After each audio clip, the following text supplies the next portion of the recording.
made time to come and listen to me. I always say that, no man is an island, and we learn from each other. So I feel very much privileged, and I hope that what I'm going to say today or share with you will also make a difference in you, because two things before I speak and before we start into my dialogue. I want you to sit down. One, you need to look at me and use me. There's certain things that you are in a better position than I am. And if I can achieve them against the odds with the limitations that I have, what about you when you have the opportunities that you have? And I want you to live here with two things in mind as well. That things are possible, and only if you challenge your mind. And I will go into details of how do we inspire each other as entrepreneurs, as people that are in business, and what learning can we take from each other as we move on. I was born, in fact, it's very interesting that when you guys invited me today, I've been talking quite a lot all over South Africa. This is my first talk in home. I was born in a village called Babong. I think it's about 30 kilometers from here if you go down. Bethel, then you drive the other side. So I was born in that village called Babong. I'm the third of the 5 kids of Mr Ncholo. I'm sitting down here. I think everyone has a family chart or a family tree. In our family tree, my family or us, we were at the bottom. You got like the aunt, those that got money, the doctors in the family that are at the top of the family, and you got those that are the teachers. So just to give everyone a bit of a background of who I am, my mom had 5 of us, and she was never married. She worked as a domestic worker till, she worked most of her life as a domestic worker. We grew up with our great-grandmother. This is ready for the 4th industrial revolution. Do you know, if ever you are running a business right now, how are you going to use the 4th industrial revolution to move forward? Because if ever you are not in the ship of 4IR, unfortunately, your business might not survive in a few years. If ever you are not in this ship, your business might not work coming 5-10 years from now on. Because right now, if ever you are not positioning your business as we speak in the current trends, you're going to fall behind. Now, right now, what type of businesses do we have in here?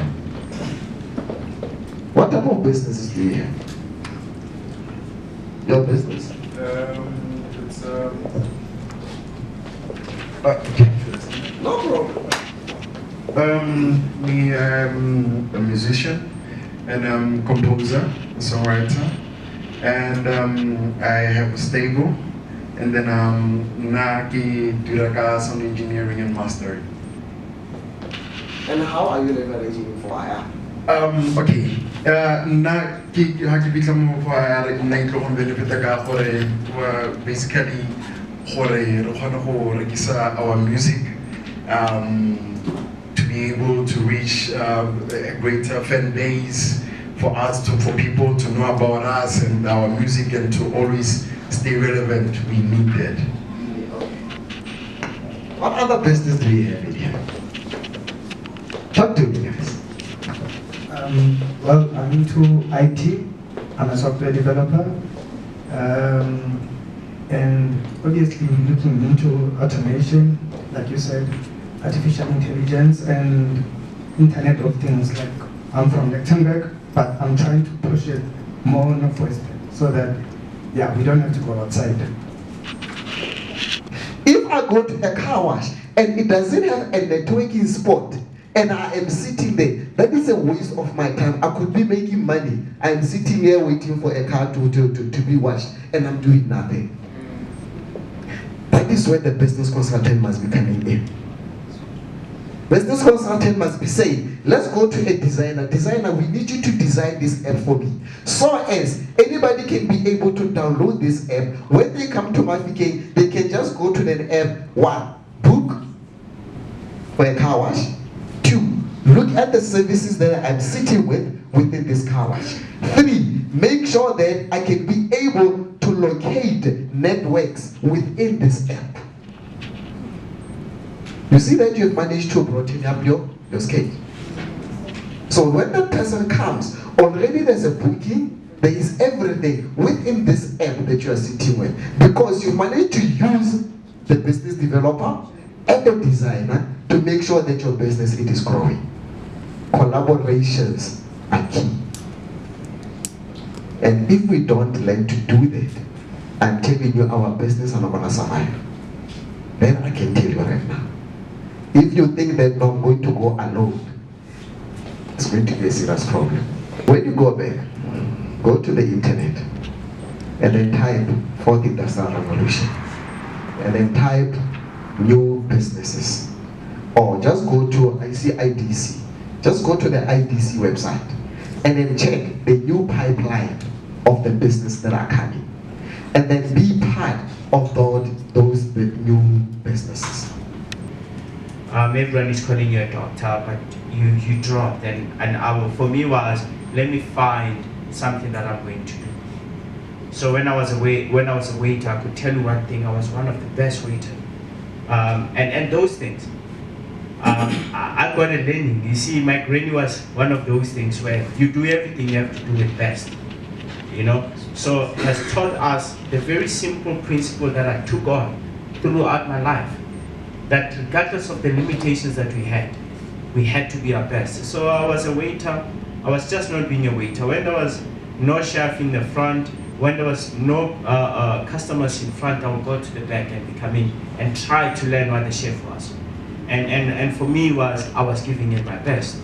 And I remember one time, and I was just sitting in this restaurant. I mean, the previous year, I was doing matric, and I see that we are hosting a matric farewell for schools, and they will separate restaurants, and one restaurant will be where we're serving this matriculants, and the other restaurant the other part of the restaurant will be the patrons.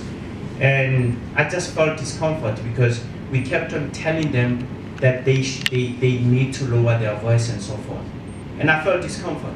Me feeling discomfort, I went to my fellow waiter, Papa, and I said, I don't think these guys, and I was just joking honestly guys, and I said, I don't think these guys are having the best matric farewell. And he said to me, then what are you going to do about it, Kabelo? He's like, no, I can try and host their matric farewells. So I was 19 by the time. And he's like, okay, let's bet. No, I was 18. So I'm going to turn 19. And he says, the following year, I bet with you, let's see if you can be able to host a matric farewell. So let me tell you something with you. You don't want to bet with me. Even if I don't have a plan or a process, I'm going to bet, and I'm going to win your bet. So we did take a bet.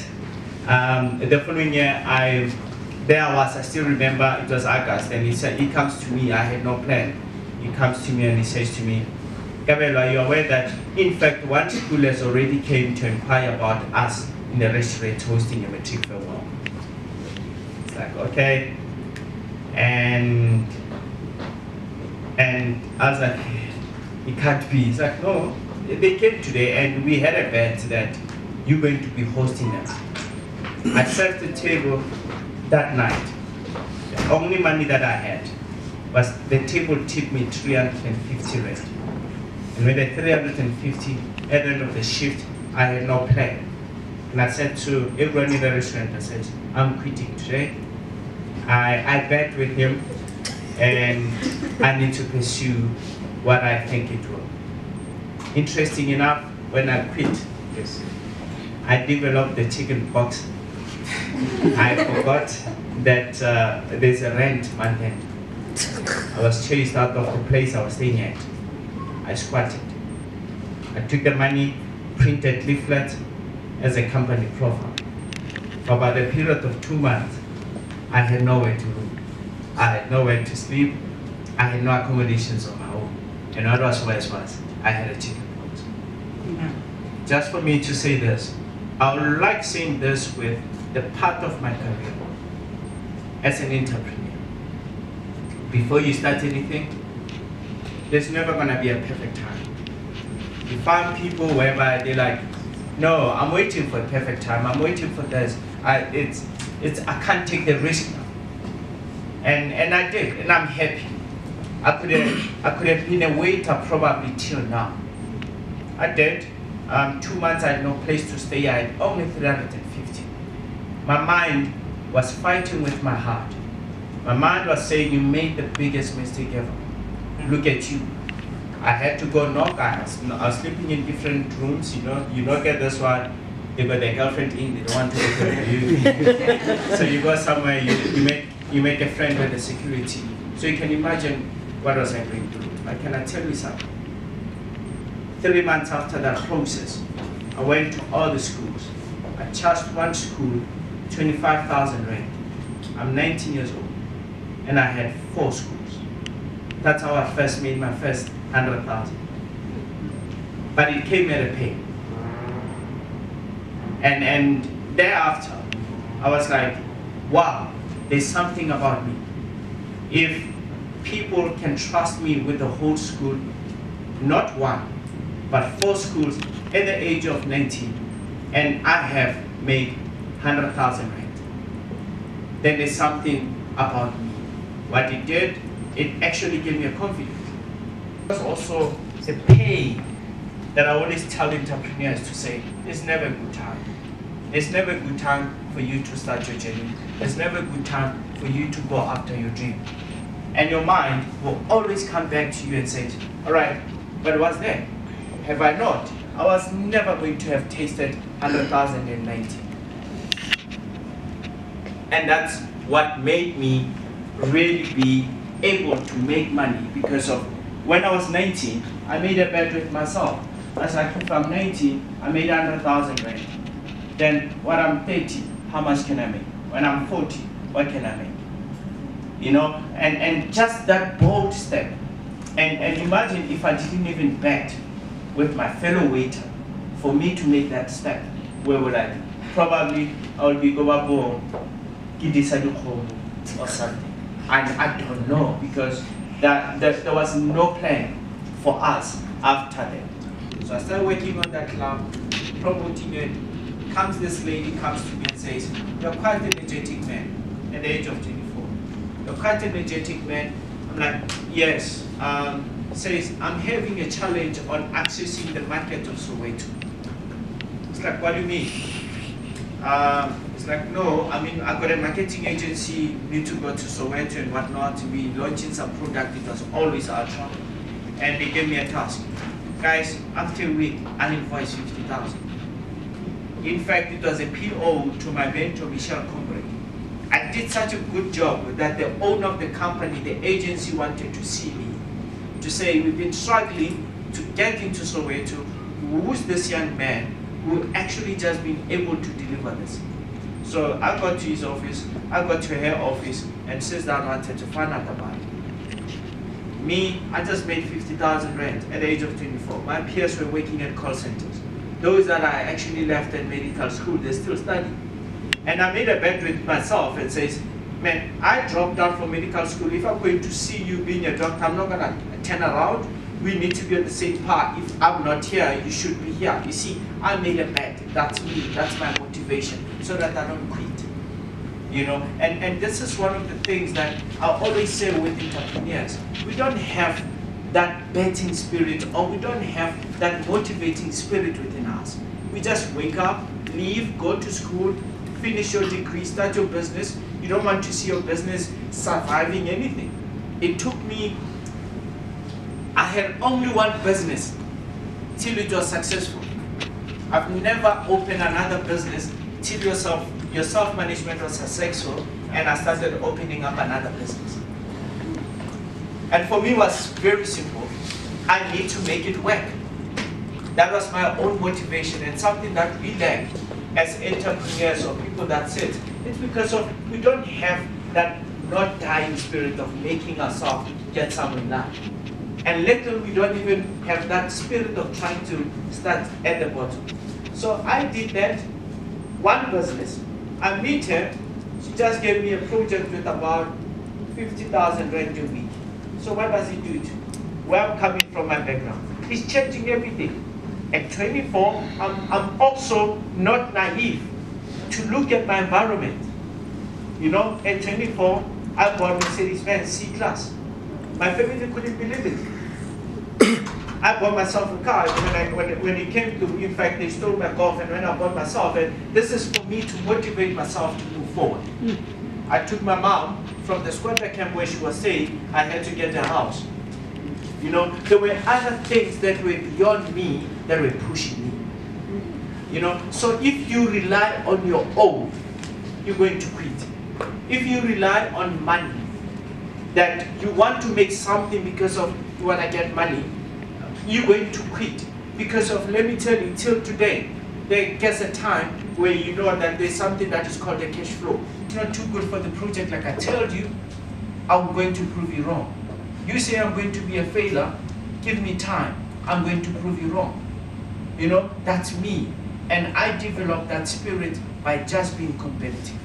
And one of the things, and I say this to entrepreneurs, till your motive to do a business, it's beyond money, you will never result into something.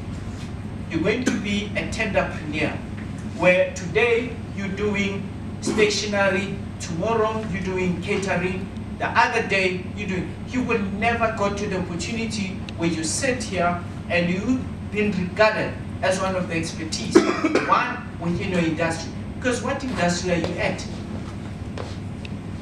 What industry are you specializing at? Where someone can say, this is the person within this industry.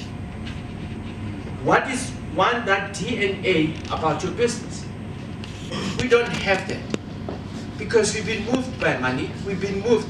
Then someone comes and say, construction, there's a lot of money into it. All of us go to construction. Then they come and say, no, there's an opportunity in aviation. You leave construction, guess what? You go to aviation. And you meet someone and they say to you, guess what? I'm the master of everything. Just talk to me. And I'm like, okay. When someone says that to me, I'm like, okay, it's just a matter of time. You're gonna be stagnant in the very same position because you can never grow. Hitting the tree in different spot. You hit a tree in one spot 1,000 times. What's going to happen to that tree?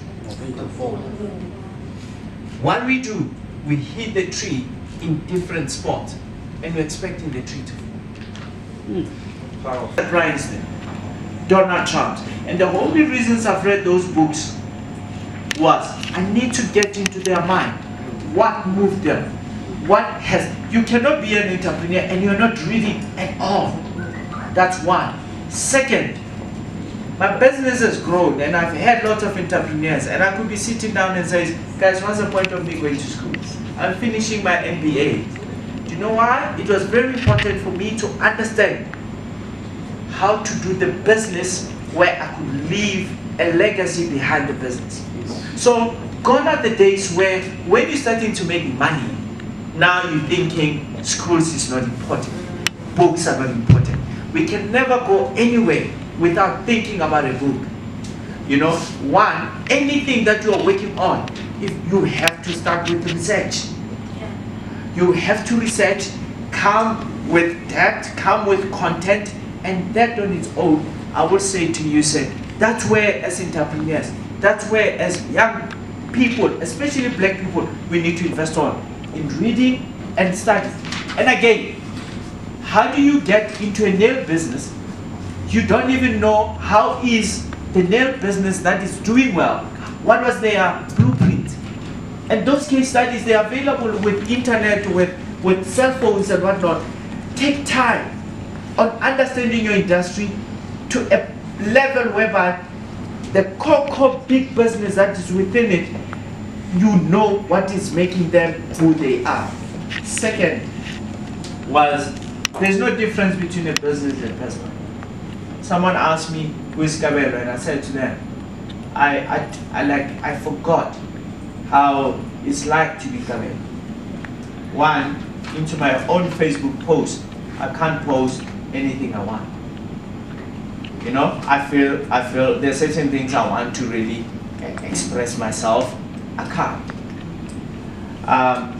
I can't take certain, I can't be angry, I can't be seen fighting in the street.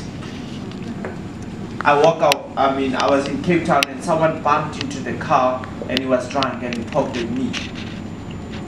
He caused the accident and I had to drive away. Do you know why? Because I carry the brand. It's not going to be another guy who does this. The newspaper, and especially when it's starting to be exposed to the public space like what it's been, they're not just going to write, they're going to write the owner of yourself, then your brand is gone. Yeah. Your brand is gone.